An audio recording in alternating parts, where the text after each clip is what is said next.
ये असली खेल आशा खेलने बाड़ी। हमें बेचारी माई या सुमन के कोनो दोस्त नहीं के। आशा ही माई या सुमन से कॉलर रही तारा से ही सब कुल बात कहे के। बाकी ये कैसे हो सकेला ठाकुर साहब?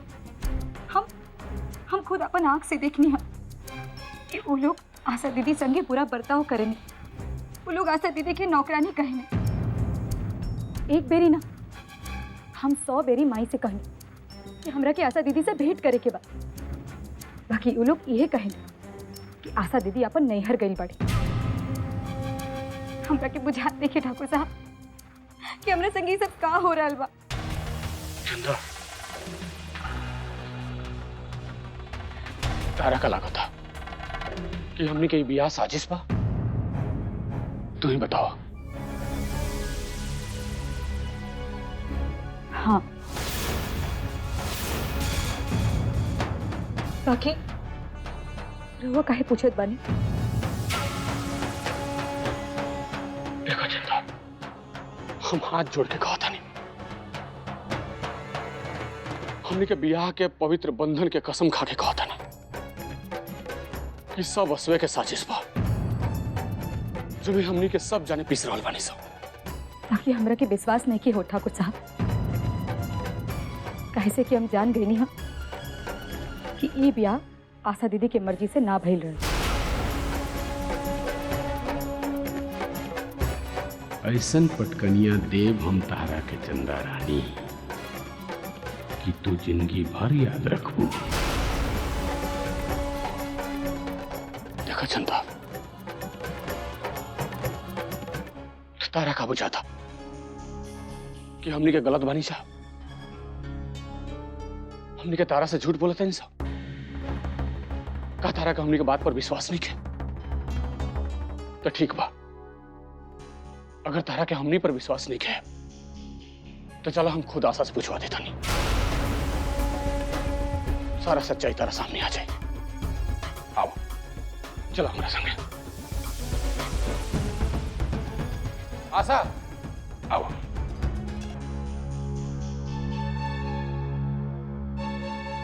तारा के अपन सुहाग के कसम आशा, यदि तू हमरा से सच्चा प्रेम करेलू तो तू चंदा के बता दो कि हमनी के बियाह तारा मर्जी से भइल बा। तारा हमार दूसर बियाह से कोनो आपत्ति नहीं के।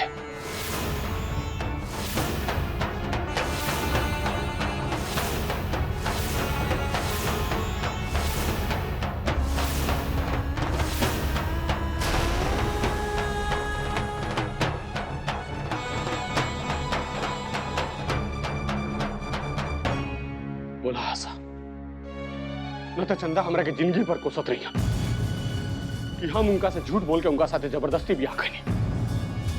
अब तू ही बताओ आशा, तू ही बताओ कि हम ये पाप लेके कैसे जिंदा रहो। तो हमरा नहीं के पता कि तू चंदा से का कहल, तो नहीं के दोनों जाने के आपस में कहा बात भाई। लेकिन कम से कम ये समय तो सच्चाई बता दो। तू चंदा के बता दो कि ये सब कुल झूठ रहा। तू जो कहलू सब झूठ रहे, तारा मुंह से गलती से निकल गई।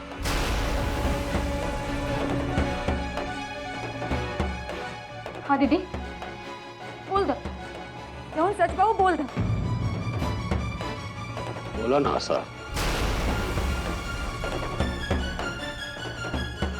बोला।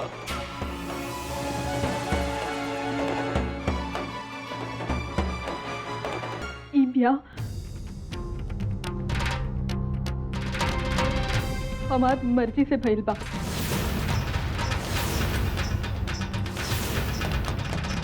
हमरा के ठाकुर साहिब के दूसर ब्याह से कोनो आपत्ति नहीं के। हम तो तरह से कहले रहली वो सब छूट रहल।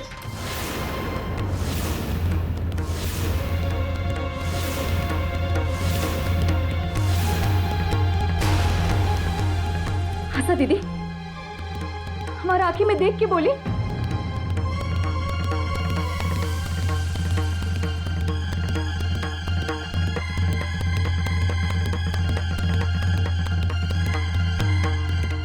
आशा दीदी, केहू के दबाव में आके कुछ बोले की कोनो जरूरत नहीं है। हमरा के अपन छोट बहन मानी दीदी। बोल दे सच्चाई का बा, खुल के बोली दीदी। ठाकुर साहब की दूसर ब्याह में और मर्जी रहल की ना? रउआ ठाकुर साहब की दूसर ब्याह के बारे में का सोची नहीं दीदी? का रउआ कबू अपन आंगन में देखो सौतन के बारे में सोचत रहनी? ना नो दीदी, तो बोली ना दीदी, बोली सच्चाई का बा। चुप मत रही दीदी, बोल दी, बोला ना दीदी। ऐसे चुप काहे बानी रहुआ? बोली ना सच्चाई का बा। अरे तनी शांति रखा चंदा, सुन ले लू ना आशा का कहली। आई जोन कहली हुए सच बा।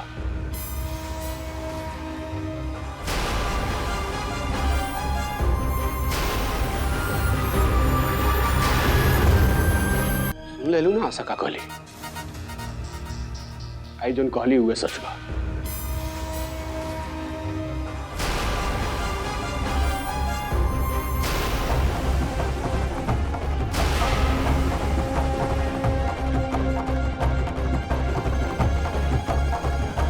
पड़ गल तारा करेजा में ठंडक, रोहा दलू न बेचारी के।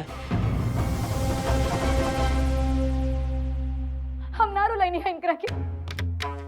हमरा के मालूम बा कि ये कोनो दबाव में आके कुल बोलत बाड़ी।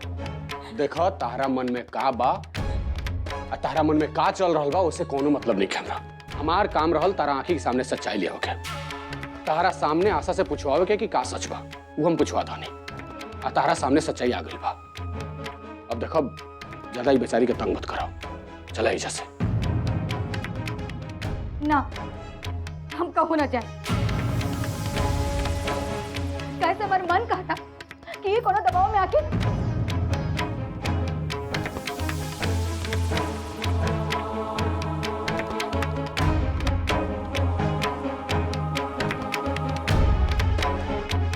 जब तक ले हमरा के उनकर बात पर विश्वास ना हो जाए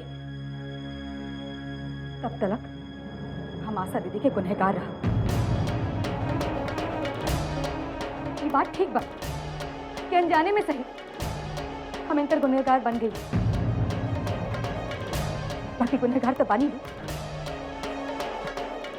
हमरा के एकर पश्चाताप करे के पड़ी और हमार निर्णय ई बा कि हमो इनकर जैसन भेज रहा नौकरन के क्वार्टर में।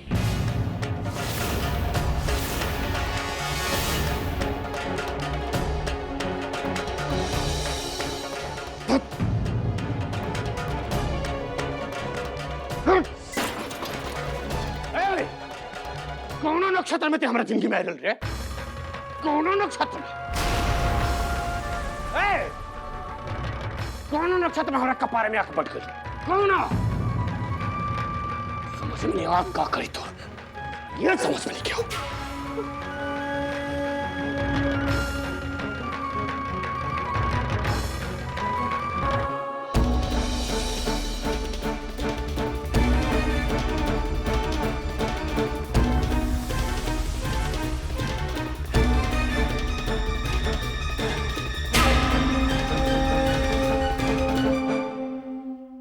जी ठकुराइन, ले जा आपन नहीं की ठकुराइन के निर्भय के कमरा में।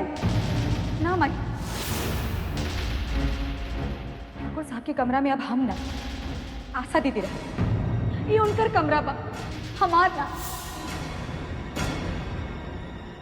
हाँ दीदी, बोल दो, जो सच बा वो बोल दो। ई बिया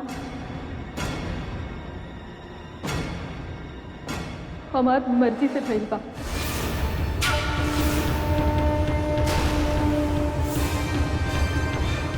रानी के तो अब मजा आई जब ओकर बाबूजी ओकरा के कबो मिलबे ना करियान। हमरा से खेल खेलत रही।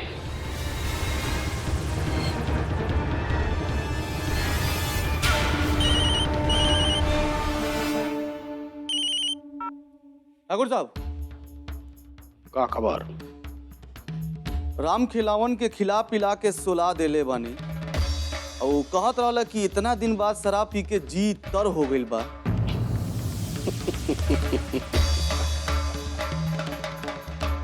इतना सवेरे सवेरे शराब? बढ़िया, बहुत बढ़िया।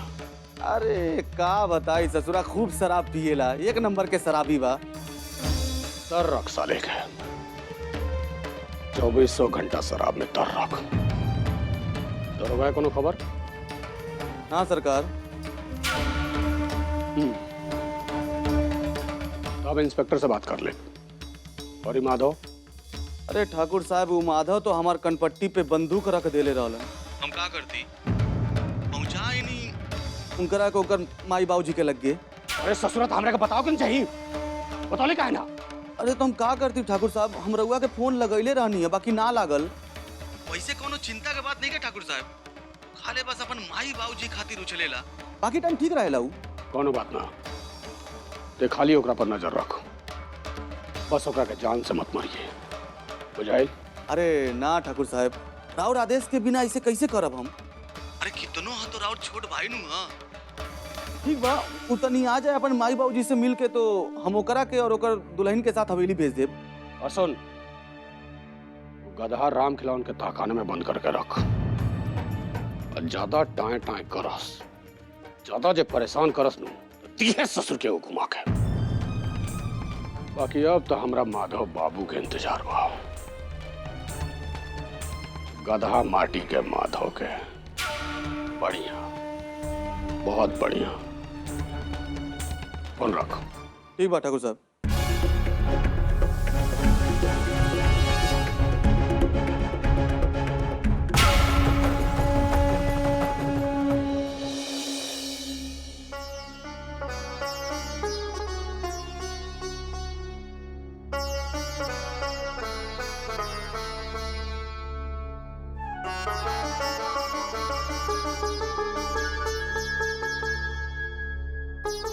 बबुआ, रात भर बाबूजी की गोर दबेले हैं, अब तनी देर सूत जा। मन नींद कहीं गुम हो गल बा मैं। बाकी चिंता के कोई बात नहीं की, हम बड़का भैया के फोन करके सब कुछ बता देने। हम बता देने कि हमार जबरदस्ती बियाह करा देंगे, और साथ साथ हम यो बता देने कि गुंडा लोग हमारे माई बाबूजी के बंधक बना दिल बा। वैसे जानते मैं बड़का भैया का कर, बड़का भैया बोलन तू चिंता मत कर, तू खाली एक बार हवेली आ जा। मिल के चाचा जी और चाची जी के छुड़ा ले हमसे। वाह सूरज देव भैया वाह, का मालिश करवावत बाड़ा। चला अच्छे बा। ओ बेवकूफ गायत्री और बुड़बक माधव के ये उम्मीद तो बनल रही कि ये सबसे तू ठीक हो जाइबा।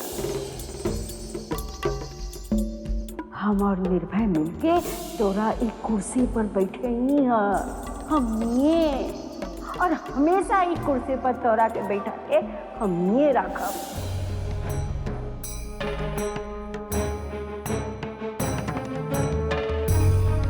कितना भोला बा हमार लइका माधव, जौन निर्भय जैसे रावण के राम समझ रहल बा। बड़की माई बोलत रही कि हवेली में कुछ ऐसा बात हो गई बा जो फोन पे ना बताया जा सके। जाना का बात होगी? हमरा तो बस बबुआ तहरे चिंता बा, तू आपन ख्याल रखिया, हमरा केहू से कुछो नहीं खे।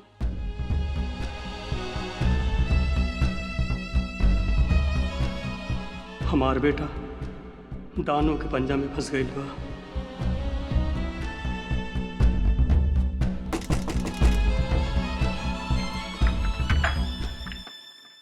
चला चला भाई, चला चला चला चला, टाइम हो गई। रात भर बतियाइलो ना जी भर के, अब का चला।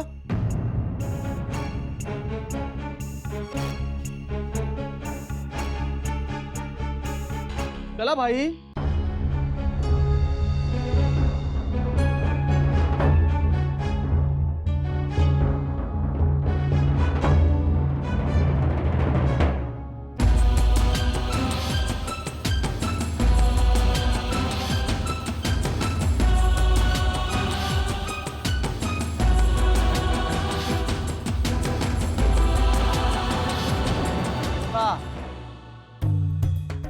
सही से बतिया तनी चला चला।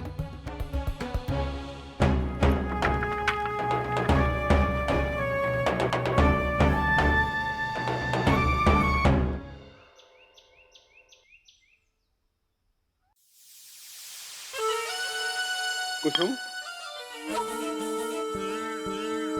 जीजा जी प्रणाम। खुश रहो। यार बाबूजी कहाँ पड़ा? पता ना, हम रात भर इंतजार करत रहनी, बाकी वो ना आइले। अरे तो बताओ कि चाहिए हम कहीं खुजबैती उनका के। हमरा लागल कि वो रात में कौनो वक्त आ ही जाइए। अरे ऐसे कैसे आ जी हम? कहीं कोई उनका के जान से मार दिले हुई तो?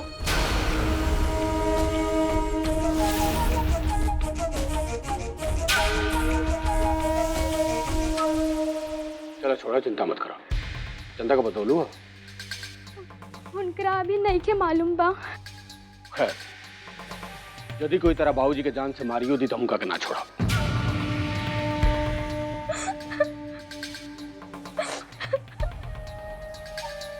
अरे अरे चुप चुप चुप चुप, रोना रोना। हम बानी न यार जीजा जी, तेरा बाबूजी के कुछ ना होगी, तू फिक्र मत करो। बाकी को बात बताओ, तू कहत रहलू नहीं कि दरोगा तोहनी के धमकावे आई रहे? हाँ। कहीं दरोगे तो तेरा बाबूजी के कुछ ना कर दलस?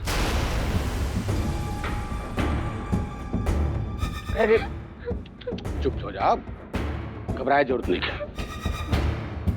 हम खोजवाए अपना ससुर जी के, हमारे पुलिस में बहुत पहचान बा। यदि वहां के छुड़ाव खातिर फिरौती के रकम की जरूरत पड़ी, जितना पैसा चाहिए हम उतना दे। फिक्र मत करो। बाकी कहीं यो तो हो सका था कि तार बाबूजी तार दीदिया चंदा से नाराज होकर कहीं चल गई लोकस।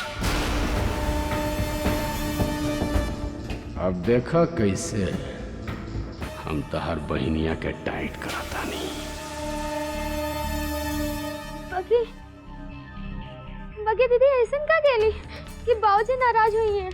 अरे रे ना ना, हमरो कुछ पता नहीं है, हम तो ऐसे ही पूछते नहीं है। आराम कर, घबराए जरूरत नहीं है।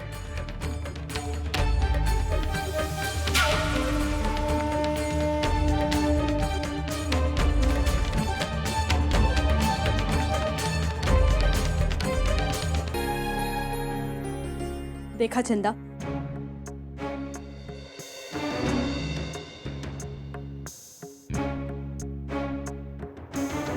तू जौन चाहत रहलू उ तरह के मिल गई। काल रतिया की आय के तू एहिजा सूत गईलू, हम तरह के कुछो ना कहनी।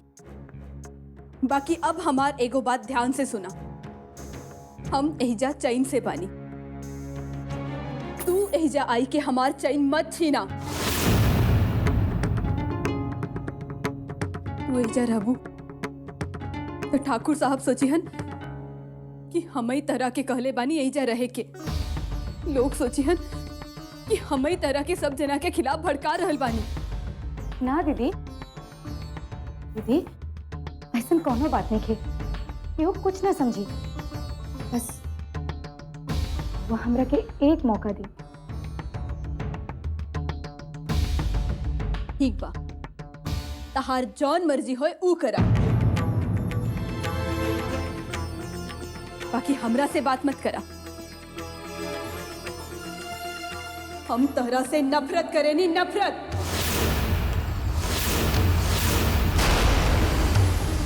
दीदी रउआ हमरा के जैसा समझ रहल बानी, हम वैसे नहीं खी।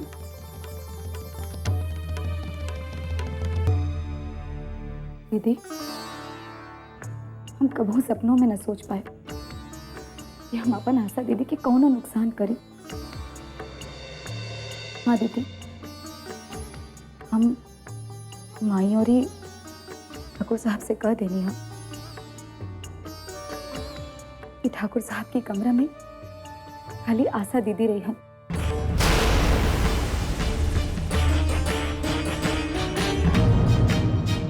और हम रह ये जो नौकरन के क्वार्टर में।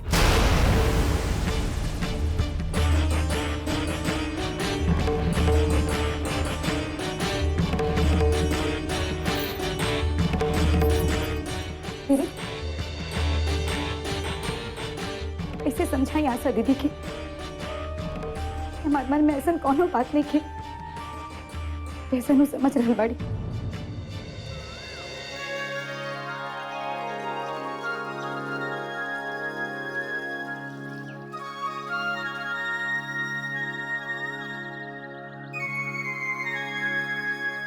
ये राउरे कृपा बमाई ये काल रतिया हमार पति परी हमार सौतन के छाया पड़े से बाज गए। माई रउआ के हाथ में तो सब कुछ हो बा,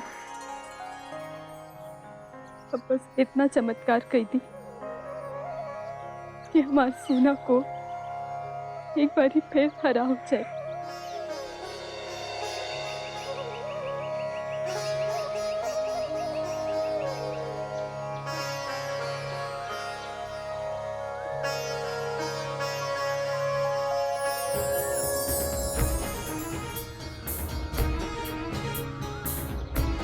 आशा दीदी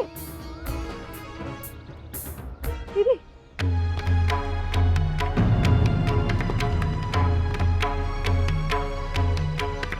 अच्छू हमरा के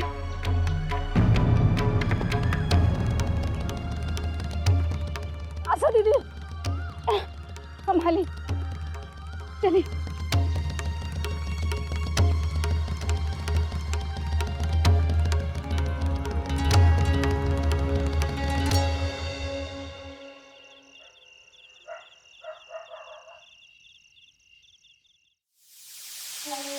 भाई निर्भय तो हमारे अला अरे हम तो हर कमरा में गए रहे नहीं। का हो गई भाई? अरे राम खिलावन के बुला के तनी टाइट करा। हमनी ओके काहे इतना रुपया पैसा देले रहनी कि ओकर बेटी हमनी के सर पे चढ़ के नाचे। हमनी जब ओकर बेटी के खातिर इतना रुपया पैसा देले रहनी तो ओके चाहत रहल नो कि वो आके अपन बेटी के संभाले, बाकी ना ओकर बेटी तो हमनियों के नाच नचा रहल बिया। ओकर बुला के कहा कि वो अपन बेटी के संभाले ना तो लेके जाए।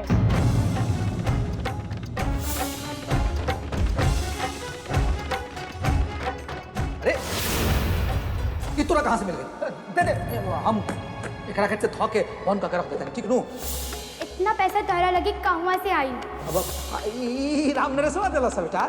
राम नरेश चाचा तोहरा के कहवा बेटाल गेले? ओ राजाओ तनी रास्ता में तो ओजा भेटा गेल, उहे हमरा के धरा देला सब पैसा जबरदस्ती। माने कि ई बिया एगो साजिश बा और बाबूजी एकरा में मिलल बाड़े।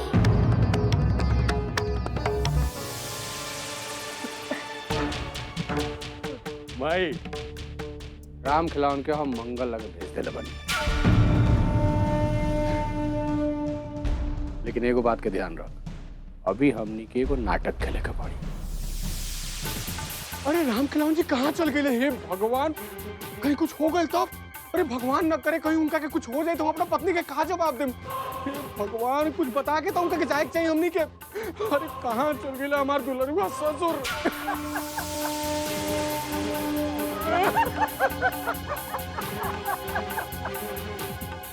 अरे वो राम खिलावन एजा नहीं खे, हम तो समझत रहली कि वो एजा होई। अरे ना माई, काले सजिया के जब राम खिलावन हवेली से निकलत रहले तबे हम गधा के बोल दनी कि दोबारा अपन शकल हमरा के मत दिखाई। तोरा फिर दोबारा यहाँ हवेली में कदम रखला के कोनो जरूरत नहीं है। और साथे उ लालची के कुछ पैसा भी दे दनी। उन्हें हम मंगल के फोन करके कह दनी कि हमार दुलरुआ ससुर जी के बढ़िया से सेवा सत्कार करिए। अरे निर्भय, ये तो तू बड़ा नीक काम कैला। अब आई मजा।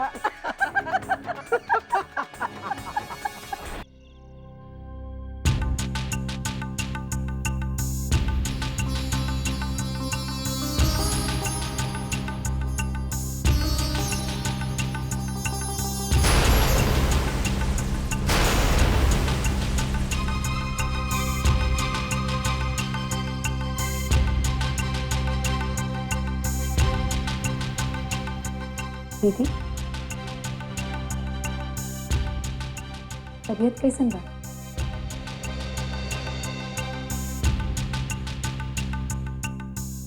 शायद सवेरे से कुछ हो खेले में रहलो नु, यही से चक्कर आगे लोगी। हमरा से ढेर सटे के जरूरत नहीं खे चंदा। हम बहुत अच्छे से समझेली तहार सब नाटक। दीदी तो हमरा से कब तक नाराज रहबू? बोला ना कब तक? तू हमार जान छोड़ा बस। हमरा से जितने नगीचे रहबू उतने हमार जिंदगी में मुश्किल बढ़ी।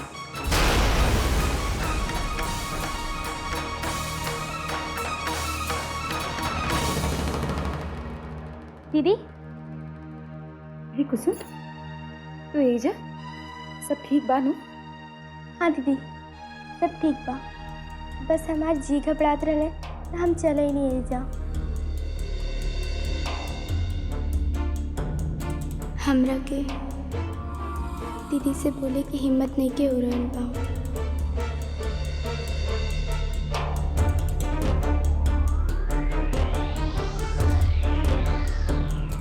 ठीक कहलो।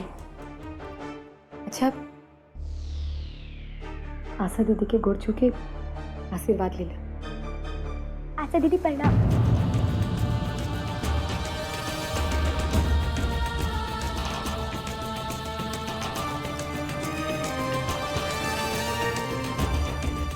आशा दीदी की तबीयत ठीक नहीं थी का दीदी?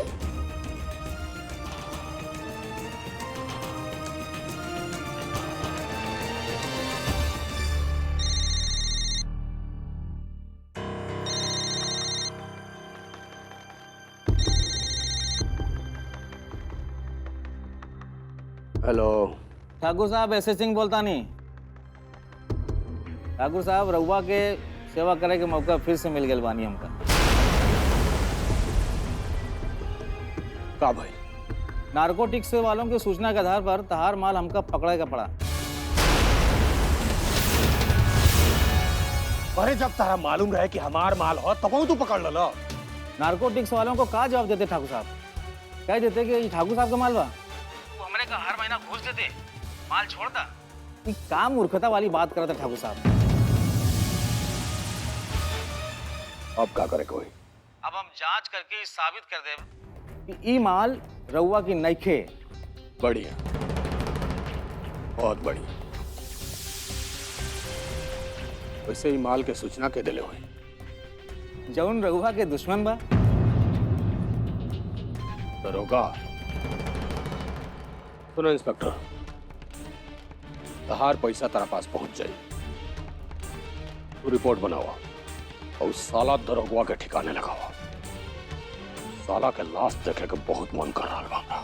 रउआ दरोगा के काम तो मंगल सिंह के नू दे ले जाए नहीं का भइल? अरे वो क्रिमिनल गुंडा मवाली सब पुलिस सबसे अच्छा काम थोड़े कर सकिया सर।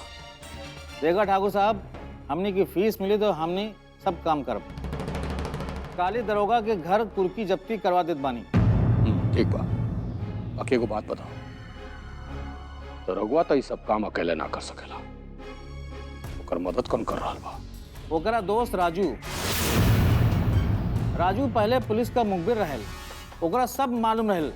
पर तू चिंता ना कर ठाकुर साहब, हम सब देख लेबे। देखो मत, कार्रवाई करा, हमरा जल्दी सुन रिपोर्ट चाहिए।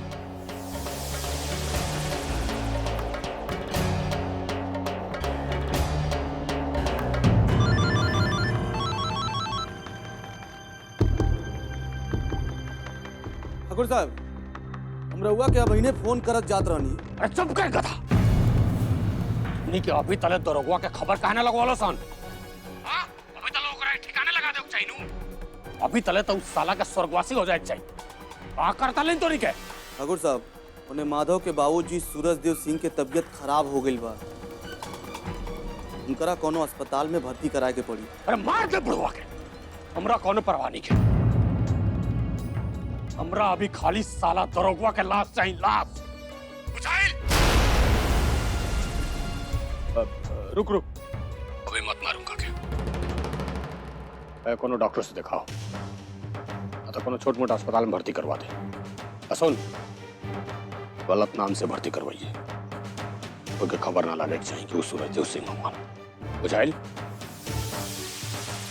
खाली तो पहले ही काम कर, हम उस साले दरोगा के देख लेता नहीं। ठीक बा ठाकुर साहब, रखता नहीं।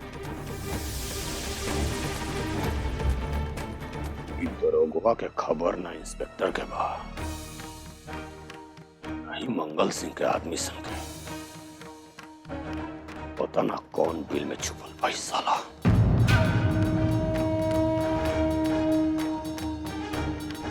लेकिन उनका दुलरुआ बहन के तो जरूर खबर हुई।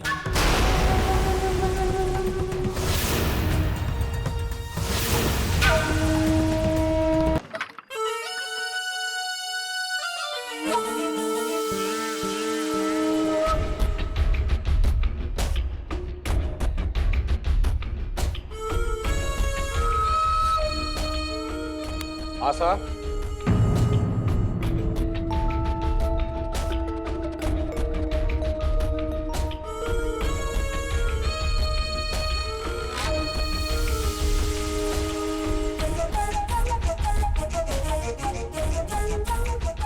घबरा मत, हम तारा खातिर कोनो बुरा खबर लेके नहीं किए। बाकी कैसे कहीं हमरा लगे एगो फोन आयल, खबर मिलल है कि पुलिस के लोग दरोगा के जोर शोर से ढूंढ रहा बा। हम यो सुननी है कि पुलिस वाला लोग कहता कि जैसे दरोगा मिली ओकरा के देखते एनकाउंटर कर दी। एनकाउंटर मैंने समझी लू, दरोगा के गोली मार दी, जान से मार दी लो।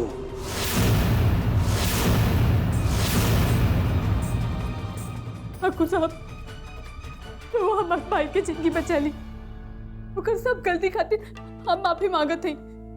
बाकी कैसे नो कह के ओकर जिंदगी बचा ली ठाकुर साहब। अरे भाई, हम तो ये चाहते नहीं। हाँ, ये खातिर तारा लगे आयल बनी। आखिर दरोगा कितनो पागलपन कर ले, कितनो मूर्खाई कर ले, हमार इकलौता दुलरुआ साला बा, हमार छोट भाई जैसन बा। ओकर रक्षा कइल, ओकर फिकर कइल हमार फर्ज बा। वही से हम तारा लगे आयल बनी। सुनो, सबसे पहले वो काम करो, उनका के दरोगा के कह दो कि कोनो सुरक्षित स्थान पर जाके छिप जाए, और ना तो कम से कम हमनी के हवेली में आ जाओ। ऐसे सुरक्षित जगह कहाँ मिली? लो, हम डायल करके देता नहीं।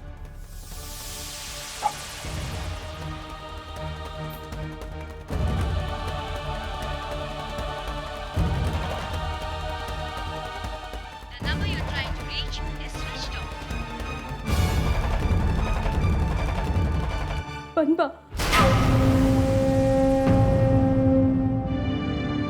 तो कम से कम घरे अपना फोन करके तो पता करा कि कहाँ छिपल बा।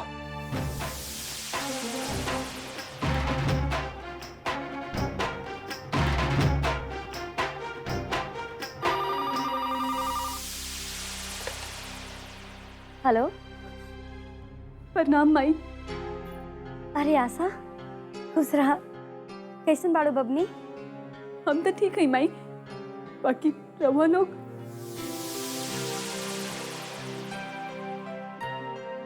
दरोगा कब आबा माई? अरे ओकरा बारे में कुछ मालूम नहीं खे, कहा बताई। बड़ा परेशान रहेला उ। बबनी, तो ही ओकरा के समझावा ना, काहे कि तो हर बात मानेला। का भइल? कुछ पता चलल?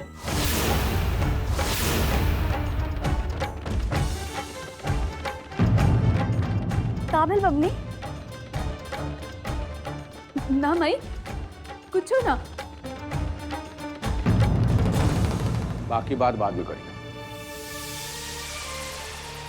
पहले ही पता लगाओ पड़ी कि तहार दुलरुआ भाई दरोगा कहाँ छिपल बा।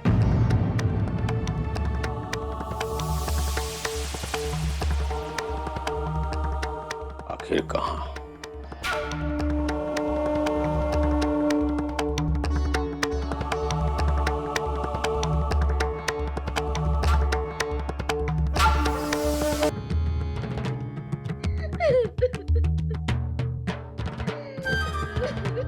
हमार पति हमरा के अपने संगे ना ले जात बाड़। आयो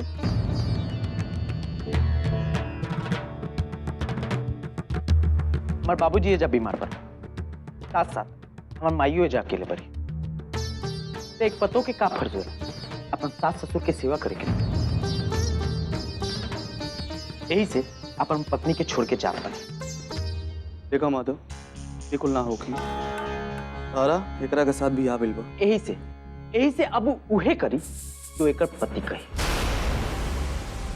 अच्छा एक बात बताओ, एकर पति के बा तो तुम कह देनी हमार ऊ पत्नी जेकर अभी तक ले हम चेहरों नहीं की देख ले, अरे चेहरा तो छोड़ा जेकर अभी तक ले नामों नहीं खींचना, हमार ऊ पत्नी हमार माई बाबूजी के सेवा करी। देखा अगर बड़का भैया बड़की माई अगर हमरा ना बोलत तो मैं ही जा रहती, ऐसे हम जल्दी सुन जाता नहीं और जल्दी सुना जाए क्या कि हमरा ओजो तो देखे के पड़ी योजा का घट रहा बा।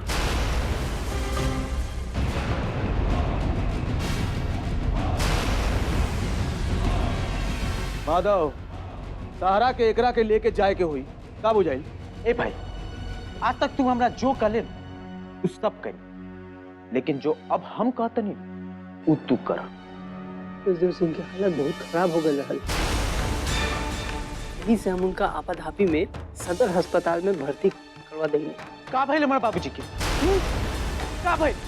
कुछ ना, तू रानी के साथ हवेली चले के तैयारी करो। चलो देख हम कहीं ना जा, हमरा साफ साफ बताओ हमरा बाबूजी के का भइल बा? कुछ ना तो तार ई आदमी का कहत लगता रहा? कुछ ना, हमरा के मूर्ख समझ रहल बड़ा का? बेवकूफ बनी का? अभी ई आदमी बाबूजी के नाम लेते रहा, साथ साथ कोई अस्पताल के भी नाम लेते रहा। साफ साफ बताओ हम कहत तो वानी कुछ नहीं के भइल तहार माई बाबूजी के, वो एकदम ठीक बाड़न। देखा हमरा अपन माई बाबूजी से भेंट करे के बा बस। देखा माधव तू ढेर फैला मत, बुझाइल?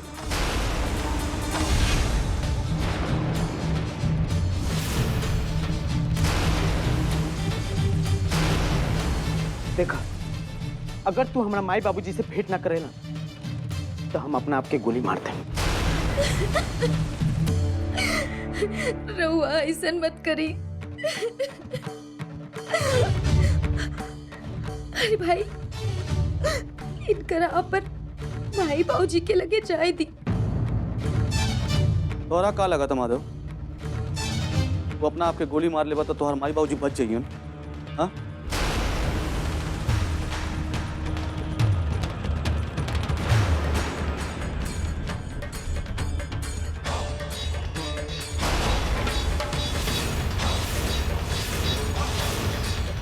तू ठीक कर, अगर तू हमारे माई बाबूजी से ना मिल पाएगा ना तो हम तारा के अब ये गोली मार दे। बोला मार दिए। देखो हमरा के जाए दो, हमरा के केहू से बात करे के हुई। केहू से कोई बात करे के जरूरत नहीं, हम कहनी नू हमारा अपन माई बाबूजी के पास ले चला। चल चल आगे बढ़, इन्हें क्या दिक्कत है? चल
वैसे तो तू हमार सौतन बाड़ी, बाकी साथे साथे तू हमार पति के पत्नी बाड़ू।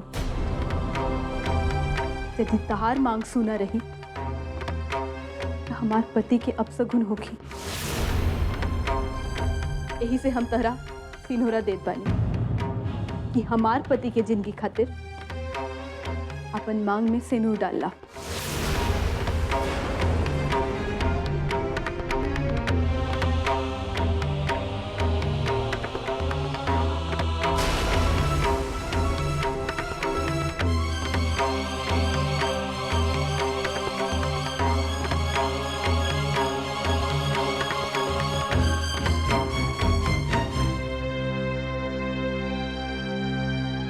ठाकुरन खाना।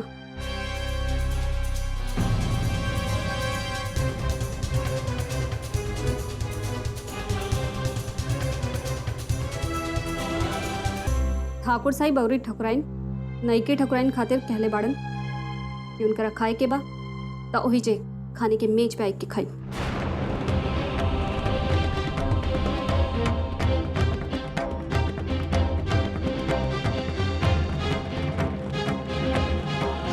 चंदा हम तहरा के एक बेरी फेर कह रहल बानी कि तू एजा मत रहा। ना तो तहरो खातिर ठीक बा ना ही हमरो खातिर। मेरी फेर कह रहल बानी कि तू एजा मत रहा। ना तो तहरो खातिर ठीक बा ना ही हमरो खातिर। वैसे भी जब से तू आइल बाड़ू हमार जिंदगी में सब कुछ अशुभ हो रहल बा। हमार पति हमरा से दूर हो गई ने। माधव बबुआ के कुछ पता नहीं के हमार भाई दरोगा की जान खतरा में बा। भगवान जाने वो कहवा बाड़ा। अरे तू जा यहाँ से, तू जाए के ठाकुर साहब के कमरा में रहा।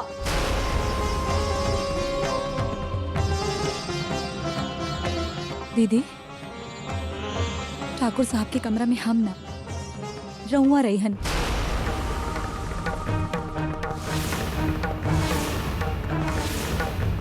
बाकी रहुआ तक ये हवेली के ठकुराइन बानी और जगह ठाकुर साहब की कमरा में बाधी थी।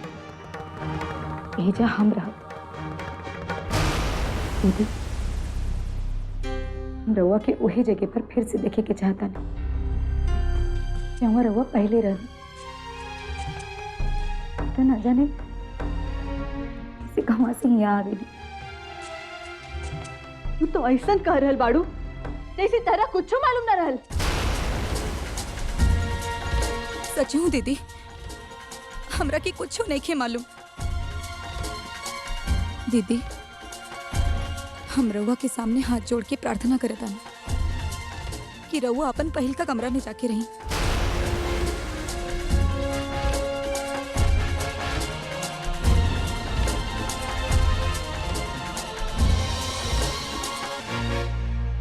ठीक बा हम ठाकुर साहब लगे जाता नहीं उनकरा से बात करें कि वो रउआ के अपन कमरा में बुला ली।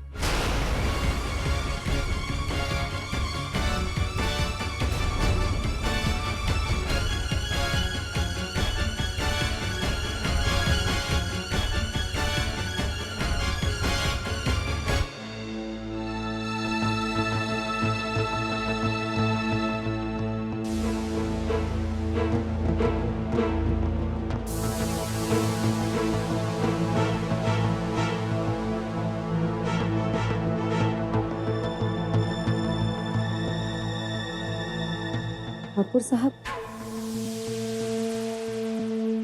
अरे चंदा तू वो हम आशा दीदी के आपन कमरा में बुला ली।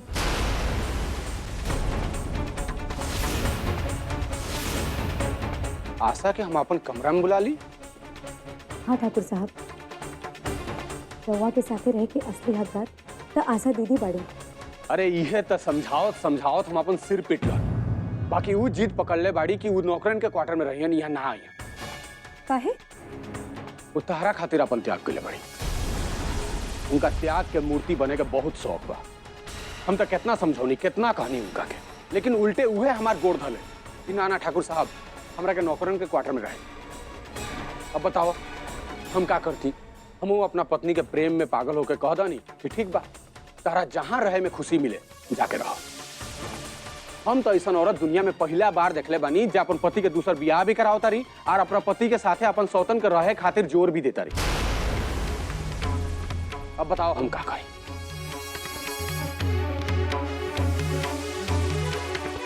हे भगवान, उनका के सद्बुद्धि दो। आशा दीदी ऐसे काहे करत बाड़ी? अरे बाबू, हमरो ही नहीं बुझा। तारा वो दिन याद बा जौना दिने चार चूल्हा पूजन रहे? वो दिने तहार आशा दीदी से तहार हम फोन पे बात करोनी, कितना खुशी खुशी तारा से बात कैली। आ ए समय तारा सामने मुंह फुला के रहता रही, तारा से बातों करे के तैयार नहीं। का है? अरे आखिर ये सब कुल का हो रहा बा? हमरा खुदे समझ में नहीं आवत बाबू। देखो बा, हम तो उस सब कुल करे के तैयार बानी जे हमारा आशा चाहता, लेकिन आखिर वो का चाहता रही हमरा ई तो मालूम होके।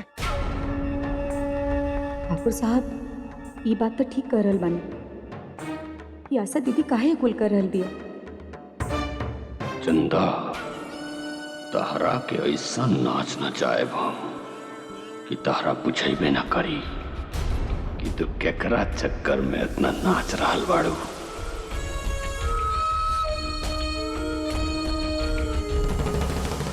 हम शायद गलत वक्त पर आ गई नहीं। अरे ना ना भाई, वो चंदा आशा के बारे में बात करे खातिर आइल बड़ी। देखा ना भाई, हम कहनी कि आशा के चक्कर में चंदा से हमार बियाह भइल बा। बाकी अब का कहल जा, ये मूर्ख नहीं की समझा। आशा के अब दोबारा यह बियाह हुआ उनका के अच्छा नहीं ख्याल लागत, तो हमने का करी सब? वो अपने जिद से नौकरन क्वार्टर में रहा। हम कहनी ही बात चंदा के, अरे हमनी के कितनो समझौनी से बाकी कोनो फायदा नहीं के। हमारी अब देखो ना, अब चंदा जीत पकड़ ले बड़ी कि आशा दीदी के ही कमरा में बुला ले। बताओ का करी? अरे वो ऐबे ना करी। अरे का नहीं के दुल्हन, तू भी आशा के चक्कर में पड़ के अपन जिंदगी जियान कर रहे बाड़ू। अरे वो बच्चा पैदा करे के चक्कर में निर्भय के दूसर ब्याह करे खातिर इतना जिद पकड़लस, इतना जिद पकड़लस, का बताई। माई, हम राउर सब बात मान रहल बानी, बाकी हमरा से ये बात काहे छिपावल गई कि तुलसी आशा दीदी बाड़ी। माई, हम राउर सब बात मान रहल बानी, बाकी हमरा से ये बात काहे छिपावल गई कि तुलसी आशा दीदी बाड़ी। और रवा लोग उनका संग ऐसे नौकर जैसे बर्ताव काहे करत रहलन।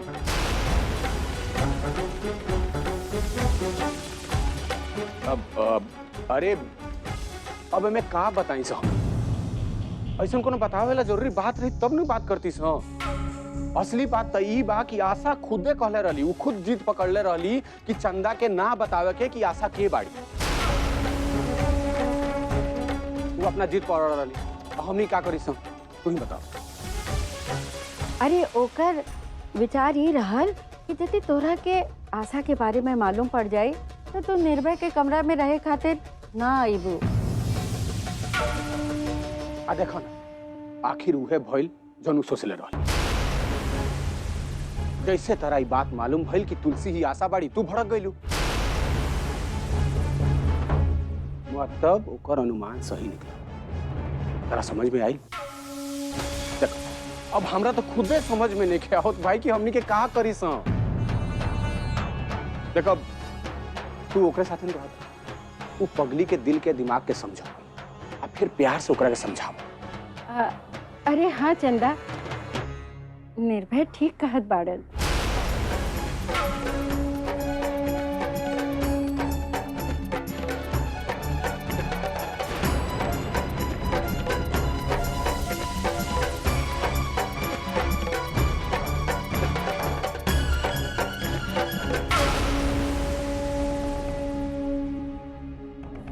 तो साला समझ में नहीं आवत कि आखिर एकर इलाज कैसे कर। माधव, माधव से होई एकर इलाज। आजू आ रहल बानो।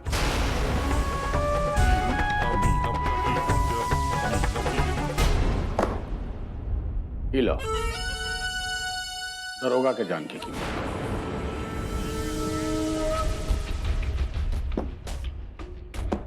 जान से मार दस सारे के, ना तो फिर हमरा के दे दो, हम मार देते नहीं। दरोगा और राम खिलावन के एक साथ निपटावा के बा। ठाकुर साहब आप इतना घबराइए नहीं, हम ओकरा के कानून के तरीके से मारेंगे। कहा है आप अगर मारेंगे ना तो आपको जेल भी हो सकती है। दुश्मन का कोनो ठिकाना नहीं ठाकुर साहब, कहाँ कहाँ घात लगाए बैठे हैं। ये हमारे दिमाग में एक बहुत जबरदस्त प्लान बा। बोला।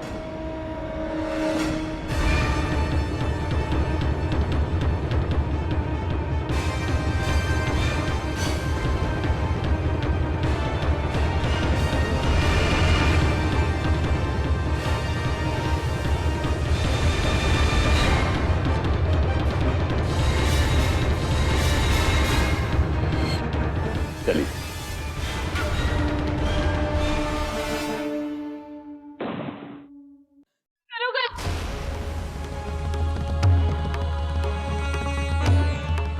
का भेल दीदी?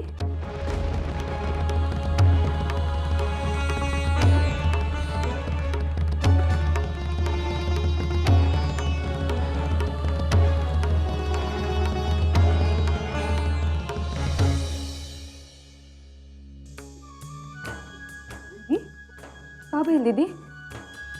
इन्हीं पानी।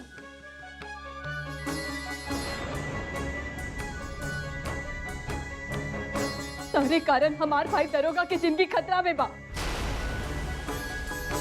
बाबूजी बीमार पड़ गई ने। अभी तक तो हम सब कुछ सहत बानी। एक बात ध्यान से सुन ला चंदा, यदि हमार भाई के कुछ हो गई तो हम तहार जान ले ले।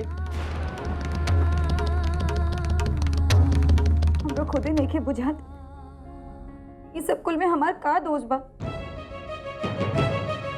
ये दरोगा भैया के जान के पीछे पड़ल बा, हमरा से ओकर का संबंध बा दीदी? ई कुल हमरा नइखे मालूम। दीदी हमरो नइखे मालूम, नइखे मालूम दीदी, हमार विश्वास करी। अपन भाई दरोगा की जिंदगी के खातिर हम आपन जानों के परवाह ना करे।